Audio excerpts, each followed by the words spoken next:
someone who won't need their VPN in Perth come November the 20th is Jamie Overton. The England quick but all-rounder as well, and Surrey, and formerly of Somerset. He's pulled out of the Ashes because he's pulled out of red ball cricket. So he's going white ball only, even though he was in the... Would he have been part of it? Do you think? Would he have made the squad? Oh, it feels that way. He was in the 11 for the last test at the Oval. I think that there's a better than, say, 60% chance he would have been in the 15 or 18 or however many they take to Australia. So he's saying that after 99 first-class games, a shed load of injuries, given he's done a lot of that as the sort of battering ram, that he realises that he can't do it all. He needs to drill down. And given that he's enjoyed a lot of success on the white ball circuit around the world now, not just in England, in the national team, but beyond that, he is prioritising that with the T20 World Cup round the corner. There'll be England demands there, but also there'll be plenty of opportunities for him in the domestic leagues and trying to fill his boots.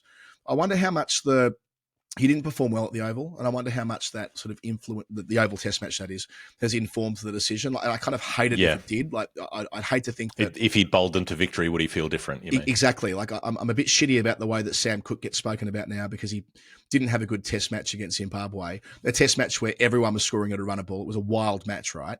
That he's somehow having a body of work that spans more than a decade, compromised by 3 days at Trent Bridge with 45-metre boundaries, right? With a guy absolutely going for a Bennett at the top of the list for Zim and getting away. But most of the time, overwhelmingly, Cook has been a massive asset moving the ball, both in England and in Australia in the Lions tour. So I don't like it when a bowler especially, gets judged on like one game. But still, his rationale here is, for him at least, for Overton, about the bigger picture. And it does weaken England in as far as they did always think of Jamie Overton as someone who could be part of a broader pace battery, always a battery, yes, in Australia. So an interesting announcement. Well, and somebody who could deliver with the bat as well. I mean, he played in that 100 game I was at the Oval the other week and was extraordinary. Came out at 6 and destroyed it. I mean, he's the Veruca Salts, his team were going nowhere, and he came out and was the only reason that they got a half decent score. You know, they ended up losing, but they had something to try to defend because of just how quickly he scored. So there's the batting part as well as the bowling part, which fits in with the Bazball-y thing. But there's also this kind of this injustice baked in that you can have a player who is reluctant to play and then rules themselves out versus a player like Sam Cook who's desperate to play but won't be given an opportunity. And if you've invested all of this effort in your red ball career and then you get thrown aside like that versus a player who's choosing not to have that red ball career, it feels cruel to have both of those stories existing next to one another. They would be fucking mad not to bring Sam Cook to Australia. Parting thought. They would be bonkers.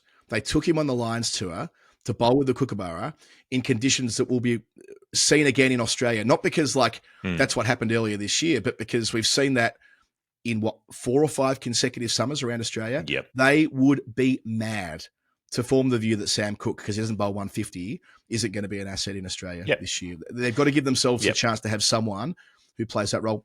You know, I know a year ago we were banging on about Dan Worrell playing that role, and who knows? You know, he might, he may still.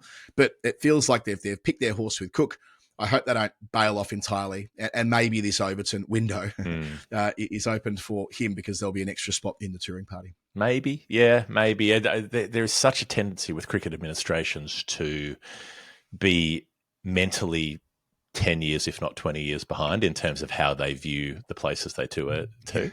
Like, how many teams have rocked up and like picked 2 spinners at Sydney, or like talked about Sydney as a pitch that turns, or, you know, Brisbane as having all the pace and bounce, and then you go to Brisbane and it's a fucking road, and you go to Sydney and it's doing nothing. Like, teams often don't keep up with the reality of change because they've got the idea of the place in their heads. So I wonder whether that plays against Cook. You know, England have to not be mentally in 2017-18 when everything was flat and you needed to be up people's nostrils in order to get them out. They need to not do that this year. Yeah, the classic generals fighting the war that came before it stuff, right? I reckon England know this. I mean, Rob Key watches everything. He's a shrewd dude. I'd be surprised if Key fell into that trap of fighting the previous war because he's so across the way. I've seen him in operation. Like, he's got screens everywhere. He's paying attention to everything.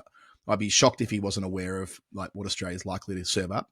But the public messaging has been very much about fast bowling, which isn't to discount how effective Archer and Wood would be in concert, but room for someone more akin to Scott Boland, absolutely. Speaking of, they also can't bowl as many overs as someone else can. No, you got Archer and Wood out there. They're not bowling 30 overs in the innings probably because you wreck them. And also, it's unclear what they're going to do with their spin. You'd expect Bashir will get in the squad if he's fit, but he's not at the moment. And, well, rather, he's not been in the last 3 test matches. He's not been the incumbent. So that's all ahead of the England test side there.